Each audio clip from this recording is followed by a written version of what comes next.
G20 haibadi Group of 20 haiduna malemgi major economist countries singi oiba apunba loop amakak lei. Masigi G20 hariba loop asigi apunba member kungi manungda taramapandi countries singni lemhoriba amaduna Europe ki countries singi apunba kaman oina mahut siliba the European Union EU haiba asini. G20 ki mahaki maru oiba mathau sing haiba taragadi world economy, trade, finance, climate issues, development, global problems haibadi pandemics, supply chains asina singba kaya asigi hiram sing asida discuss tauba amadi masigi maru oiba masak sing asigi maramda kupna khanaraga coordinate taunaba aduni. G20 hariba loop asi UNO kumba formal organization amadi natte masi forum amani. Masida malemgi leaders kaya amana G20 ki summit haidana sahi amagi manungda amukhak pangthoktuna leaders kaya asina unaduna amadi wari sanaduna decision kaya ama lawgani. Masida aikoina hangnginglibadi kari maramgidamakta G20 asi malem prithibi asida maru oiribanu haiba asini. Masigi maram adudi G20 gi members oiriba countries sing asi pulapna malemgi apunba GDP da 80%, global trade da 75%, amadi world population da 60% si represent tawraga chatli. Maram asina G20 gi members sing asina lawkhiba warep sing asi malem asida effect kaya ama lai masina maram oiraga G20 asi asuki matik maru oi. G20 gi members sing adudi 19 countries da Argentina, Australia, Brazil, Canada, China, France, Germany, India, Indonesia, Italy, Japan, Mexico, Russia, Saudi Arabia, South Africa, South Korea, Turkey, UK, USA amadi Europe ki countries singi oiba single member oina European Union EU makoi sing asi pulap punsilaga G20 gi member sing oi. G20 asi matau kamdauna wak tawgi haibada sahi khutingi oina country amana president oiraga thaubu oina G20 gi summit asi pangthokani. Khudam oina hairabada haukhiba sahi 2023 da India na yumbu oina G20 gi summit pangthoki. Mathangi sahi olakpada 2024 da Brazil na yumbu oina G20 gi summit asi pangthoki aduga handak sahi gi oina 2025 ki South Africa na yumbu oiduna G20 gi summit asi pangthokre. Aduga mathangi sahi 2026 tana USA da G20 gi summit asi pangthokadori bani. Matau asum tauna G20 gi presidency asi sahi khutingi oina countries sing asida rotation tawraga chatli.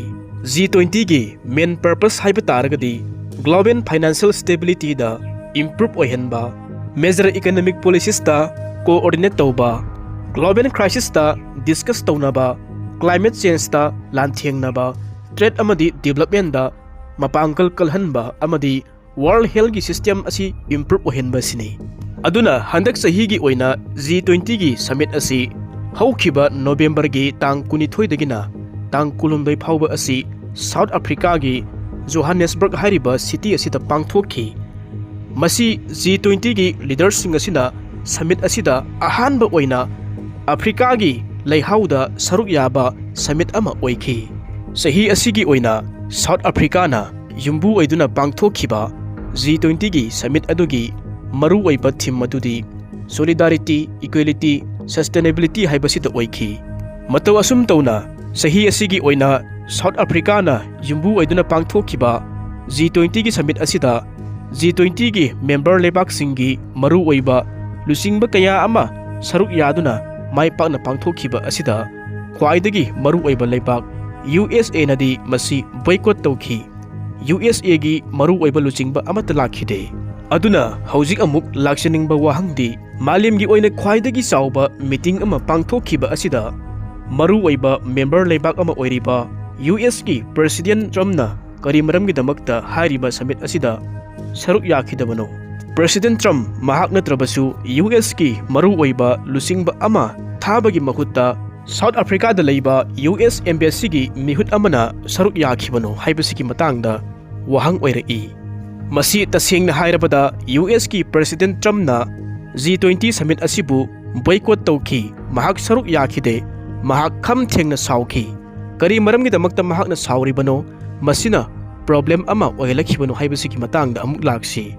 US ki President Trump na saubagi maram amadi G20 summit asibu boycott tawbagi maram ani asi manade tongan bani. Mahagna Saokhibagi maram asina G20 summit asi President Trump na boycott tawbadagi US government gi makok thongba luchingba amata thakide masigi mahuta yumbu oiriba South Africa da leiba US embassy gi mihut ama oina US gi thakibani. Aduna G20 gi summit asi loirakpada mathangi yumbu egedoriba leibak aduda take over tawbagi satnabi ama leiri. Madugi G20 Presidency gi Handover tawbagi thoram aduda yumbu oiriba South Africa na mathangi yumbu egedoriba America gi mihut oina lakhiba US embassy aduda mathangi G20 Presidency gi damakta handover tawkhide haibagi wahauda President Trump asi khamthengna saokhibani. Masida amuk lakliba wafamdi kari maramgi damakta South Africa na mathangi yumbu egedoriba leibak USA da handover tawbagi thoram asida satnabigi niyomgi matungina tawkhidabano haibasigi matangda amuk lai. Masisu amuk host oiriba South Africa na G20 gi summit asigi satnagadaba niyom singadu America na tasengna thugaire haibagi khoirang khoisaunaba leibadagi handover gi thoram asi pangthokidabani. Aduna masigi South Africa gi matawasi ubada President Trump di sauningmada loikhrabani. Masigi khoirang khoisaunaba asina maram oiraga summit asida saruk yaba lakhiba USA gi mihut adu South Africa na disrespect tawre usit thawoidre haina President Trump na maran sikhi. Masidagi Trump na hairi madudi mathang America da pangthokadoriba G20 gi summit asida South Africa gi mihut amata leaders amata USA da changhaloi punishment pigani haina phongdokhi. Masigi wahi asi targa South Africa na phongdokhi aikhoina G20 gi summit asida karigumba aranba amata tawkhiba leite. Adubu America nadi G20 gi satnagadaba niyom sing protocol sing asi ngakhide. Aduga haujikna President Trump na phongdokhiba wahi wata sing adu tasengna laibak thibani. Iduna South Africa gi maikaidagi yaningdaba phongdokhi. Kari maramgi damakta US ki President Trump na G20 gi summit asibu boycott tawribano haiba targadi leibak sida leiriba minority oiba kuchu ngauba Africa macha sing asibu South Africa government na otpi naibire makhoi sing asibu hanthana ubire makhoi gi lam masi munbire haina President Trump na maran siri.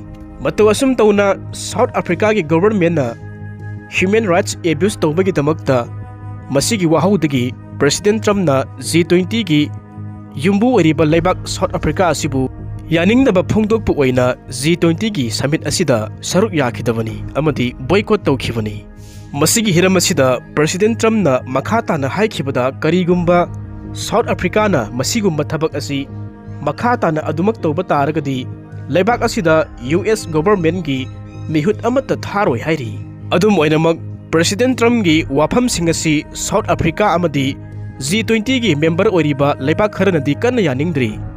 President Trump gi wafam asibu reject tawraduna yumpham yaudaba wafam ni haina claim tawkhi. Adubu masi President Trump nadi yadri. South Africa asibu Trump gi miengda lan adumak uri.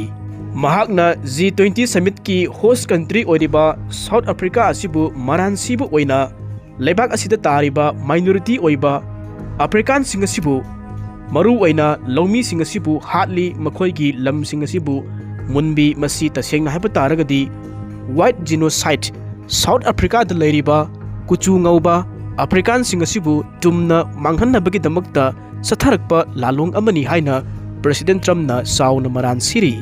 Maram asinani South Africa asibu human rights abuse tawbagi maralda US na G20 gi summit asida participate tawroi haina mamangda phongdokhiba adugi matungina boycott tawkhiba sini. Adubu US government gi makok thongba leaders sing laktrabasu G20 gi members sing gi mihut oina US gi South Africa da leiba embassy oina thakhibani. Masigi maram asinani host country oiriba South Africa amadi atopa G20 gi member leibak sing aduna USA gi thawong asi tasengna G20 gi summit asi phagi tahalle. International gi yamna achauba meeting asida USA na tawrakliba khongthang asidi forum asigi protocol amata US na ngaktre haiduna G20 gi members sing South Africa na US ki president gi khongthang asibu waraukibani. Panba yaba amana USA na G20 gi summit asi boycott tawbagi atopa maram amasu leiri.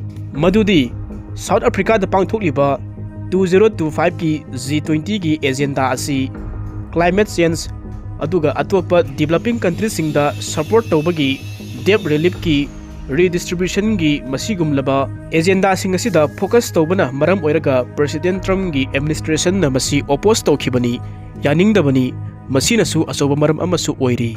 Aduga atopa wafam amatanga panjaramge madudi hauzik G20 gi summit asiki matangda President Trump na boycott tawbagi matangda miyamna khangbire amadi aduga G20 summit asiki matung tarakpada President Trump da hiena khoirang khoisauna ba pokhan khibagi maram asisu miyamna khangbikhre. Masi maru oina G20 summit ki ceremony asi loiramdai da host oiriba country aduna mathangi host oigadoriba country aduda handover tawbagi matang asini maru oina President Trump na sauriba asi. Masi matang asida kari maramgi damakta South Africa na handover tawbagi matang asida USA gi mihut oina lakhiba US ki embassy adubu tawfam thokpa sing adu tawkhidaba no haiba taragadi masigi matang asida South Africa na hairibana G20 Presidency gi ceremony asidi host oiriba country amadi mathangi host oigadoriba country anigi leiriba leaders sing maru oina masida head of state natragana leibak adugi makok thungba minister ama hekta yai. Masida leibak anigi luchingba ani aduna yamna singlemna pangthokadaba handover gi ceremony ama oigadabani adubu President Trump na masi mayamasi thawaidana US ki mihut oina US embassy gi misak ama oina tharakpa adudi tasengna haiba taragadi G20 gi summit asibu disrespect tawbani haina lawi haina South Africa na maral siri. Maram sing asinani masigi matung tarakpada leibak anigi marakta akaiba lakhiba US na saubadagi mathang pangthokadoriba G20 gi summit aduda America na South Africa asibu invite tawroi America da leaders amata changaloi haina President Trump na lauthokhiba sini. Masigi matang asida laksaningba wahangdi President Trump gi wahai South Africa asibu mathangi G20 summit ta invite tawroi South Africa gi leaders amata America da changaloi haiba asigi matangdani masi tasengna oithokadra haiba sini. Adubu President Trump gi wafam masi oithokpa yadaba wafam ama oi maramdi G20 gi member oriba leibak sing asigi marakta host oriba country aduna invite tawba tawdabagi mathau tade invitation phangdrabasu masan adum saruk yaba haiba sidi tarabani. Adubu masi saruk yaba lakliba country adugi visa adu host oiriba country aduna pidaba taragadi saruk yahandaba yabagi oithokpa sidi lei. Masibuni President Trump na South Africa asibu mathangi G20 gi summit ta invite tawroi makhoigi leader amata America da changaloi hairiba sini. Adubu President Trump gi wafam asi G20 gi atopa member lebak singadi yamna kanna sauri.